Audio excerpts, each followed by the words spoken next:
Hello friends, welcome back you once again on my YouTube channel. आज हम इस video में कवर करेंगे अधिगम के सिद्धांत या principles of learning. TET, CTET और जितने भी टीचिंग एग्जाम्स हैं, चाहे वो किसी भी स्टेट का हो, उन सब के पॉइंट ऑफ व्यू से ये टॉपिक काफ़ी इंपॉर्टेंट है, तो एंड तक बने रहिएगा। चलिए वीडियो शुरू करते हैं।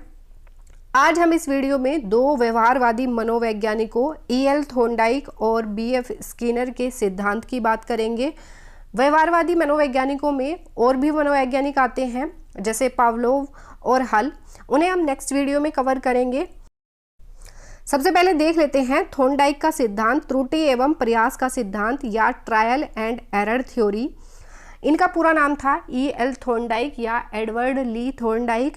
ये एक अमेरिका के वैज्ञानिक थे। इन्होंने एक पुस्तक लिखी एनिमल इंटेलिजेंस 1898 में, और इसमें इन्होंने इस सिद्धांत को प्रतिपादित किया, ट्रायल एंड एरर थ्योरी या त्रुटि एवं प्रयास का सिद्धांत। इस सिद्धांत के अनुसार इनका ये मानना था कि अगर किसी को स्टिम्यूल्स दिया जाए या किसी की उत्तेजना बढ़ा दी जाए तो वह उसके प्रति कुछ ना कुछ रिस्पॉन्स करता है या अनुक्रिया करता है, और जब वो अनुक्रिया करता है तो वो उससे कुछ ना कुछ सीखता है।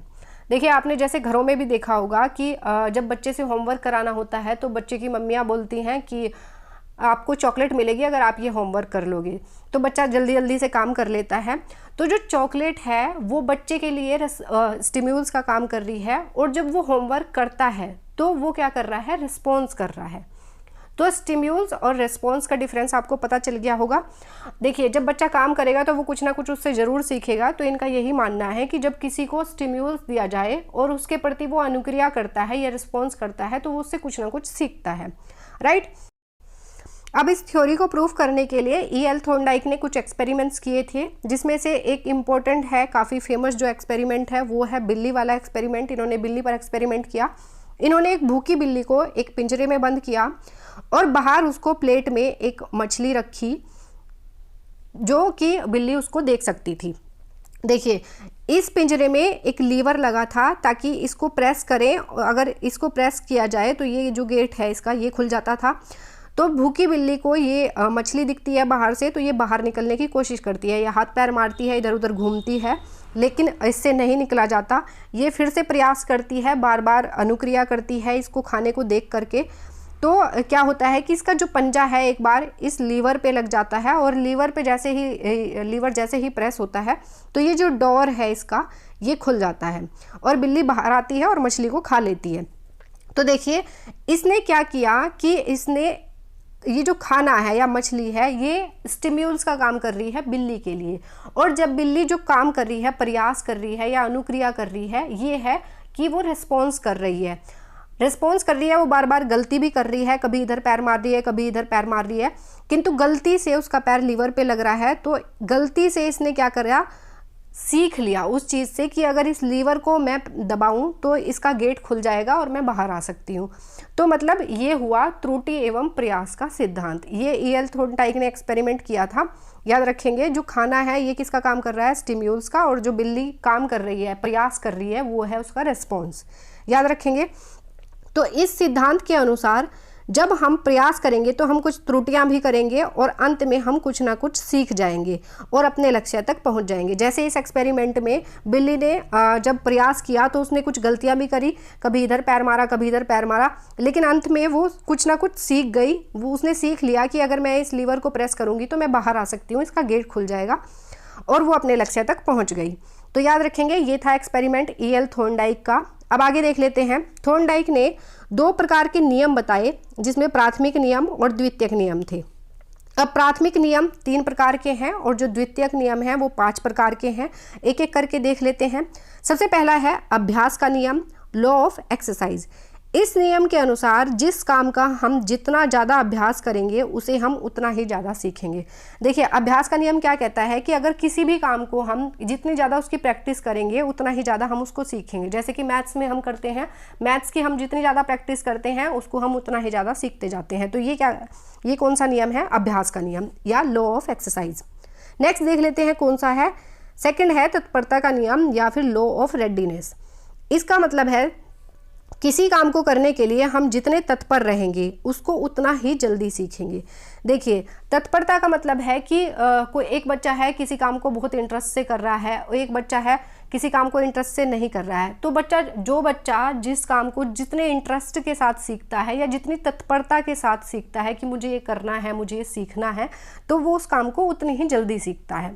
तो ये होता है तत्परता का नियम या लॉ ऑफ रेडीनेस। नेक्स्ट है प्रभाव का नियम या लॉ ऑफ इफेक्ट। इस नियम के अनुसार सीखना यदि संतोषजनक है तो सीखना तीव्र हो जाएगा, सीखना यदि संतोषजनक नहीं है तो सीखना संभव नहीं होता है। थॉर्नडाइक ने इस नियम में पुरस्कार और दंड को महत्वपूर्ण बताया। देखिए, जब बच्चा कोई काम करता है, अगर उसको प्रेज मिलती है या उसको तारीफ मिलती है तो वो उस काम को जल्दी या बार बार करता है और जल्दी से सीख जाता है। वहीं दूसरी ओर अगर कोई बच्चा कोई गलत काम करता है, उसके लिए उसको दंड दिया जाता है या डांटा जाता है, तो वो उस काम को नहीं सीखेगा। इसलिए कहा गया है कि यदि संतोषजनक है, यानी कि उसको रिवॉर्ड मिल रहा है उस काम के लिए, तो उसका सीखना तीव्र हो जाता है। और यदि संतोषजनक नहीं है, इसका मतलब क्या है, अगर उसको पनिशमेंट मिल रही है उस काम के लिए, तो सीखना संभव नहीं होगा। इसलिए इसको कहा गया है प्रभाव का नियम या लॉ ऑफ इफेक्ट। नेक्स्ट देख लेते हैं द्वितीयक नियम या सेकेंडरी लॉज। इसमें सबसे पहले आता है बहु प्रतिक्रिया का नियम, लॉ ऑफ मल्टीपल रेस्पॉन्स। अब इसमें देख लेते हैं। इस नियम के अनुसार हम कार्य सीखते समय अनेक प्रतिक्रिया और प्रयास करते हैं तथा उसके बाद उस कार्य को करने की सही विधि मालूम हो जाती है। देखिए, जैसे कि थॉर्नडाइक के एक्सपेरिमेंट्स में बिल्ली कई तरीके की प्रतिक्रियाएं करती है और प्रयास करती है बाहर निकलने का, लेकिन उसके बाद बार बार उसी काम को करने से उसे पता चल जाता है कि लीवर को अगर मैं प्रेस करूंगी तो मैं बाहर आ सकती हूँ। तो यही इस नियम में कहा गया है कि हम नया कार्य सीखते समय अनेक प्रतिक्रिया और प्रयास करते हैं तथा उसके बाद उस कार्य को करने की सही विधि मालूम हो जाती है, जैसे बिल्ली को हो गई। अब नेक्स्ट देख लेते हैं आंशिक क्रिया का नियम या लॉ ऑफ पार्शियल एक्शन। इस नियम के अनुसार यदि हम अपने पूरे कार्य को छोटे छोटे भागों में विभाजित करके करें तो कार्य अति शीघ्र और सरल हो जाता है। देखिए, कोई भी बड़ा काम है तो उसको हम छोटे छोटे पार्ट्स में अगर डिवाइड करके करते हैं तो वो आसान भी हो जाता है और जल्दी भी हो जाता है। तो ये होता है आंशिक क्रिया का नियम, यानी कि बड़े किसी काम को छोटे छोटे पार्ट्स में डिवाइड कर देना। नेक्स्ट है आत्मीकरण का नियम या फिर लॉ ऑफ एसिमिलेशन। देखिए, एसिमिलेशन क्या होता है? एसिमिलेशन वो होता है जब हमें कोई जानकारी पहले से हो या हमारे पास कोई पहले से कोई ज्ञान हो, उसको नए ज्ञान के या नई जानकारी के साथ जोड़ना एसिमिलेशन कहलाता है। इस नियम के अनुसार हम अपने नवीन ज्ञान को पुराने ज्ञान के साथ जोड़कर उसे स्थायी बना लेते हैं, जिससे सीखना सरल और सुगम हो जाता है। देखिए, इसको एक एग्जाम्पल से समझ सकते हैं। जैसे अगर किसी बच्चे को साइकिल चलानी आती है, उसको पता है कि उसका बैलेंस कैसे बनाना है। जिसको साइकिल चलानी आती है वो बाइक आराम से चलाना सीख लेता है, क्योंकि उसको थोड़ा थोड़ा पहले से पता है कि बैलेंस कैसे करते हैं, राइट। तो उसके लिए आसान हो गया बाइक चलाना, क्योंकि वो साइकिल चलाना जानता था। तो उसने अपने पुराने ज्ञान को नवीन ज्ञान से जोड़ लिया। तो ये नियम जो है ये क्या कहलाता है? आत्मीकरण का नियम या लॉ ऑफ एसिमिलेशन। नेक्स्ट देख लेते हैं अभिवृत्ति का नियम या लॉ ऑफ डिस्पोजिशन एटीट्यूड। यह नियम बताता है कि किसी काम को करने के लिए जितना हमारा पॉजिटिव एटीट्यूड होगा हम उतना ही ज़्यादा उस काम को सीखेंगे। अगर अभिवृत्ति कम हुई तो हम कम सीखेंगे। देखिए, ये तो वही बात हो गई कि अगर हम पॉजिटिव एटीट्यूड के साथ, यानी कि हम होपफुली किसी काम को कर रहे हैं, या पॉजिटिव एटीट्यूड के साथ कि हम इसे कर लेंगे या हम इसे ज़रूर कर सकते हैं, तो अगर हम इस सोच के साथ किसी काम को करेंगे तो वो काम बहुत जल्दी हो जाएगा और उसको हम ईजीली कर सकते हैं। तो यही है अभिवृत्ति का नियम, law of deposition attitude. Next देख लेते हैं, नेक्स्ट एंड लास्ट है सहचर्य क्रिया का नियम, लॉ ऑफ एसोसिएटिव शिफ्टिंग। इस नियम का अभिप्राय है कि पहले की गई क्रिया को अन्य परिस्थिति में भी उसी प्रकार करना।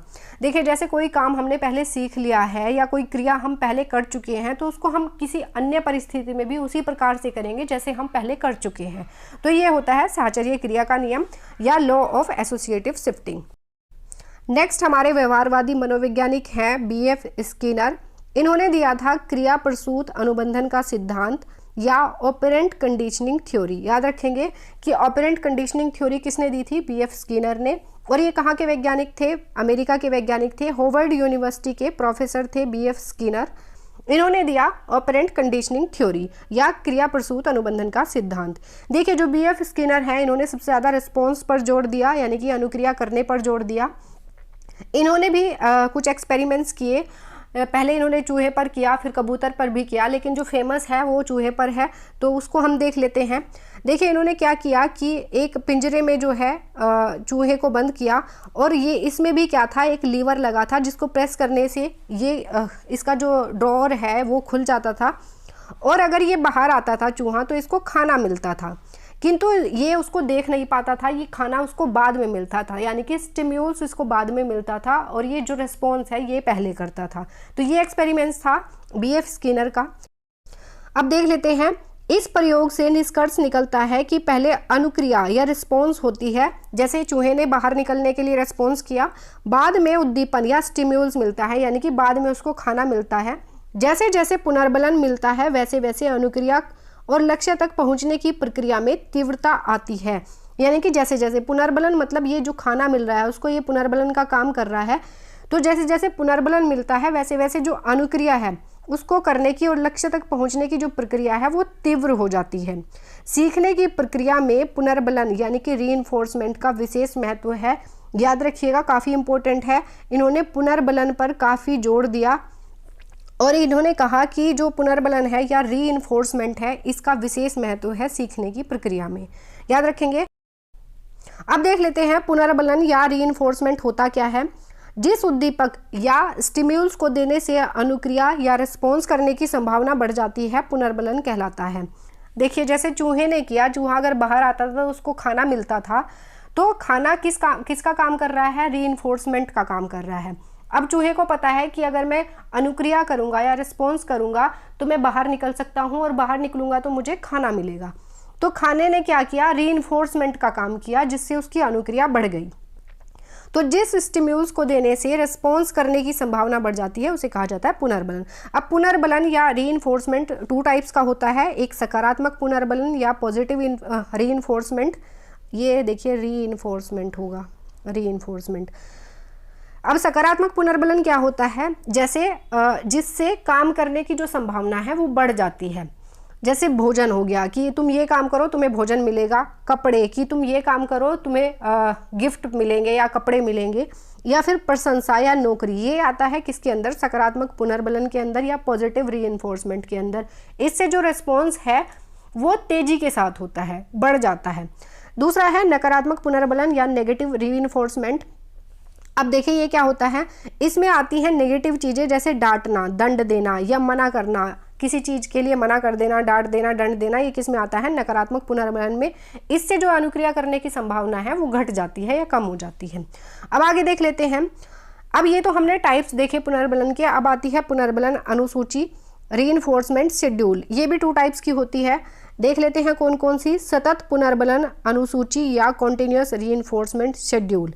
इसमें जब जब क्रिया होती है तो पुनर्बलन दिया जाता है, जैसे प्रत्येक सवाल हल करने पर बच्चे की तारीफ करना। जैसे नाम से ही पता चल रहा है, सतत पुनर्बलन यानी कि कॉन्टिन्यूअस रूप से हो रहा है, रीइंफोर्समेंट मिल रहा है बच्चे को। जैसे वो हर एक क्वेश्चन करता है तो हर क्वेश्चन के बाद उसको प्रेज मिलती है, प्रशंसा मिलती है, अप्रिशिएशन मिलता है, तो वो उसको दुगनी तेजी से तीव्रता के साथ करता है। तो सतत पुनर्बलन हो गया कि जब जब क्रिया होती है तब पुनर्बलन दिया जाता है। नेक्स्ट है आंशिक पुनर्बलन, जैसे नाम से ही पता चला है, पार्शियल रीइंफोर्समेंट शेड्यूल। इसमें हर क्रिया के लिए पुनर्बलन नहीं दिया जाता बल्कि कुछ क्रियाओं के लिए दिया जाता है, जैसे सभी सवालों की जगह सिर्फ कुछ सवालों पर तारीफ करना। यानी कि बच्चे ने अगर 10 सवाल किए तो 10 सवालों पे उसको पुनर्बलन नहीं मिलेगा, जिसमें उसने सबसे अच्छा किया, या किसी में 2-4 सवालों में उसको रीइंफोर्समेंट मिलता है, यानी कि आंशिक रूप से या पार्शियली रीइंफोर्समेंट दिया जाता है। इसे कहा जाता है आंशिक पुनर्बलन अनुसूची, याद रखेंगे। सो फ्रेंड्स, ये हमारा टॉपिक यहीं कंप्लीट होता है। आई होप ये वीडियो आपको पसंद आई होगी। यदि आपको ये वीडियो अच्छी लगी है, हेल्पफुल लगी है, तो वीडियो को लाइक करें, चैनल को सब्सक्राइब करें। मिलेंगे नेक्स्ट वीडियो में नए टॉपिक के साथ। Thank you.